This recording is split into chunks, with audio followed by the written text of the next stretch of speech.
আমি গুরুত্ব দিতে চাচ্ছি সাবিনা ইয়াসমিনকে সম্মানিত করেছেন সেই জন্য না, বাংলাদেশের সংস্কৃতিকে আমাদেরকে বিদেশি সংস্কৃতির হেজিমনি থেকে বাঁচাতে হবে এবং বাঁচানোর একটা প্রক্রিয়া হিসেবে আজকে যে যাত্রা শুরু করলো আমাদের গুণী শিল্পীদেরকে একক অনুষ্ঠানের মধ্য দিয়ে যে যাত্রা শুরু হলো, তাদেরকে সম্মানিত করা হলো।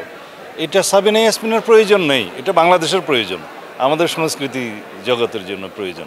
আমরা বিদেশি হেজিমনিকে সর্বত্র সব জায়গা থেকে আমাদের শিক্ষা সংস্কৃতি, আমাদের অন্যান্য জগৎ যেখানে হেজিমনি সৃষ্টি হয়েছে, ইতিহাস ধর্ম, সব জায়গা থেকে আমরা বিদেশি হেজিমনিকে আমরা যদি হটাতে চাই তাহলে দেশীয় সংস্কৃতিকে, দেশীয় শিক্ষা সংস্কৃতি ধর্মীয় চর্চাকে আমাদের প্রাধান্য দিয়ে এগোতে হবে।